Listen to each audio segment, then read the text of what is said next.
السلام عليكم ورحمة الله وبركاته. الشما هركفوني كم جرتوا بزنجني كنين channel أفريقيا سمسين جرتنا هلتن إجانا جني كنجا بكا جرتان هون رتسنو كابو تولي إجا هرد من كنجا بارون تكنجا كن راتي بولي تدي بني جرا إجا بارون تكنجا كن راكي ساتي واتساب يرتي جودا إرجع توكو يوم مفرقتن دوغون غوران جتوا يمكن أمو إرجع دوغون غورا فكينيا barreef ma tokko barreessanii barreeffamni sun qubeen isaa sirrii yoo ta'uu dhabe yookiin ammoo jechuudha yaada ibsatan san jechuudha yaadni keessan sun yaada sirrii ta'uu yoo dhabe osoo barreeffama san dileet hin godhin bakka dogongorri itti argame yookiin ammoo qubee sirrii hin barreessin sana akkamitti osoo barreeffama san guutumatti naqin idiit gootanii sirreessuu dandeettanis itti agarsiisa jechuudha. Egaa kana sirreessuudhaaf maal gootu kallattiidhuma waatsaappii keessa ni galtu sana booda jechuudha nama barreeffama erguufi barbaadan sana yookiin ammoo ergaa keessan qooduufi barbaadan sana al tokko ofirra ni galtu sana booda jechuudha ergaa tokko ergitanii ilaaltu jechuudha fakkeenyaaf assalaamu alaykum warahmatullaahi wabarakaatu jedhee haala kanatti barreeffama kana barreessee jira sana booda ni ergaa kun in argitanii ergamee jira jechuudha barreeffama amma assalaamu alaykum warahmatullaahi wabarakaatu jedhee ergi kana jijjiiruudhaaf yookiin ammoo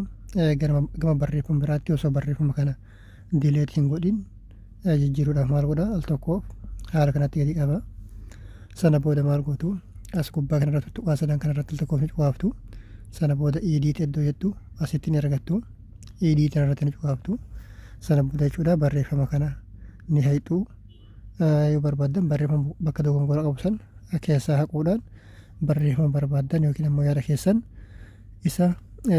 sirrii ta'e guuttanii deebitanii erguu dandeettu jechuudha fakkeenyaaf ani amma barreeffama jalqaba assalaamu alaykum warahmatullaahi wabarakaatu jedhe kana haqee maal godha barreeffama biraatti jijjiiraa jechuudha.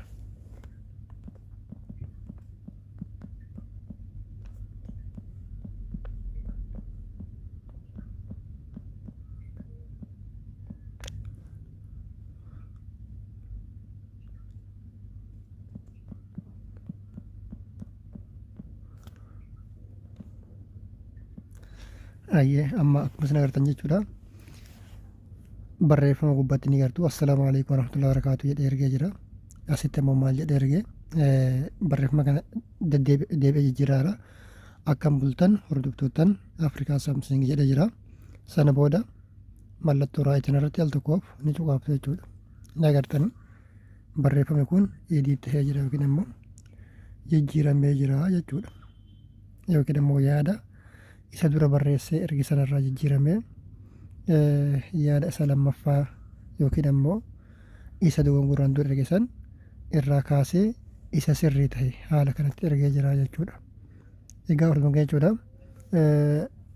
inni kun jechuudha haala kanatti barreessitanii yookiin ammoo barreeffama dogongoraa idiit gootanii nama deebitanii jijjiirtanii erguudhaaf sagandii murtaa'aa qofa yookiin ammoo idiit godhuudhaaf yaada keessan isa waatsaap irratti dogongoraan ergitan sana jechuudha deebitanii idiit godhuudhaaf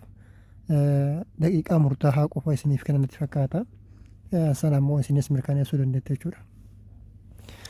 Egaa fuuldura kana jechuudha viidiyoo kanarraa akka barattan yookiin ammoo akka hubattan abdii qaba viidiyoo kana daawwadhaatii hiriyoottan keessaniif qooda waan daawwattaniif galatooma hanga barnoota biraatiin deebinee dhugeenyutti nagaatti naaf tura.